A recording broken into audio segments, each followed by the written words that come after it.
Please challenge the spirit of laziness in your life. Some of you, without developing your gift, people have started commenting on it. Imagine what happens when you develop it. I hope you still like me. Please listen to me. Nobody goes to a mango tree without mango and just starts clapping and is happy. You look at the tree, you may stay a few minutes to get shade and move, but once it is time for mango, as it starts coming out, the fruit is calling you. The mango does not want followers. The mango is not looking for followers, but it is too gifted to be ignored. The mango does not go around calling for followers. It just keeps building the mango. And because hunger is something you cannot resist, you may ignore it for a while, but one day when the sun scorches you and you stand and watch this mango. Trees don't call men, they only produce fruits. And men have to swallow their pride. Have you seen the skills that people employ to climb trees? All because they are looking for. I once saw a video of I think they were trying to this palm, I think the one they climb with as though they are climbing a ladder. I said, you mean all this skill to reach that tree? Be gifted and watch how people will inconvenience themselves with joy to come and place a demand on the grace of God upon your life. When people give excuses of time, excuses of comfort, is because your gift is not notable enough. I assure you, ask the herbalist. A politician, respectfully speaking, will come with his whole dignity and meet a man in a tattered room and not ask whether there is AC and not ask whether the man can speak English. The man says, turn behind and move backward, and he says, yes sir, because he knows that my political career is at the mercy of that. May you be so gifted in the name of Jesus. May your gift be so refined that it will be impossible for a generation to ignore you. Believe what I share with you. There are people in this country who cannot go out of a job for 1 month. Believe me,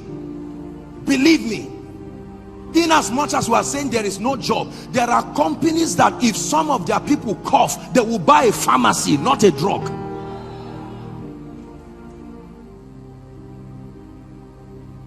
Make up your mind that you will be so gifted. If it's in ministry, discern the dimensions of God's grace that he has put and work it out. Place your life upon it. Apostle, God has called me to be a prophet. Like who? Everything you prophesy is wrong. The world will not place a demand on that kind of grace. Let's in the name of honesty.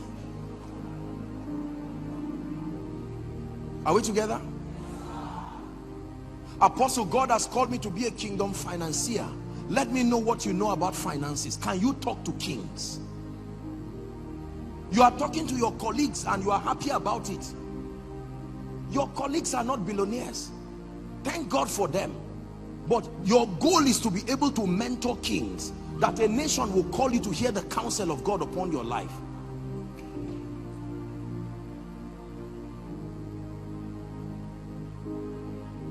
Make up your mind that you will not be small. Go back and refine your gifts. Apostle, do you know I can cook? Can the governor eat your food? Because you see, you have to serve kings to receive the rewards of kings. Am I challenging you? Let me tell you this. There is nothing that is of value that is not in sufficient demand in this life to bless you. If you are in every industry, there are people at the top. It's those who are at the top that enjoy the blessings. Shake away mediocrity. When people are clapping for you, look at those clapping for you. If they are not kings, keep moving.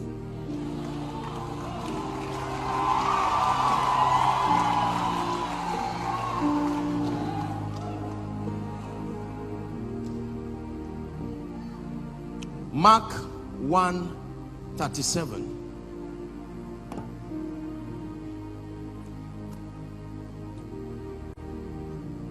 And when they had found him, this was the story of Jesus.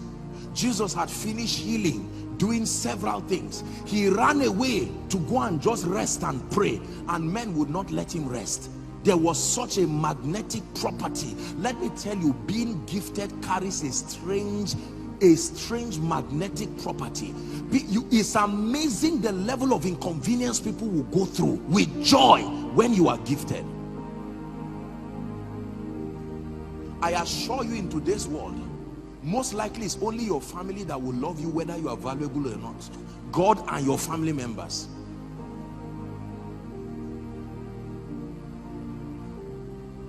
They are enough to support you, but not enough to reward you. The vast majority of your reward will be in the hands of people who are in desperate need. They need people who are gifted. I made a vow with God that you will never meet me twice to be blessed. No. Can you rise to that level of grace? Can you rise to that level of value? You are a CEO, your company, what solutions are you providing? Can I meet you once and be addicted to you because of the power of the value that you carry?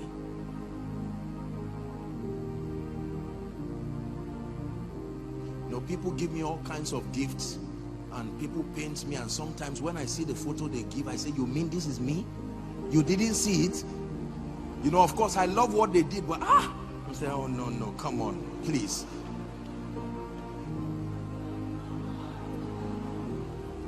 Are we together? And yet there are a few that I look at and I'm like, you drill this? You say, yes sir. What do you do? You say, once in a while I just do it. And I'm saying, my goodness, once in a while? I would pay 1,000 times for this. Nigerians, wake up. Believers, wake up. There is something you have that the world is looking for. And can I tell you, they will not come to you while you are growing. They will come to the refined version of you.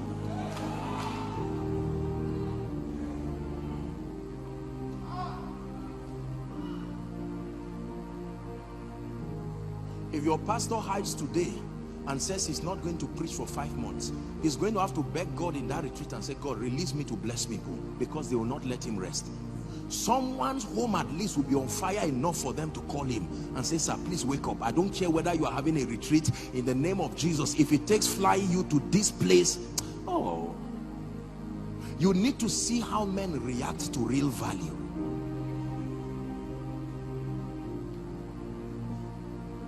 Your desire of decades can come to you in a moment when you make up your mind to be truly valuable. These are the laws of advancement. You enter your Sabbath to the degree to which you are valuable. You rise to a point where competition is no longer a possibility. You never have planes crashing with themselves in the air. There is enough space there. Traffic is usually down.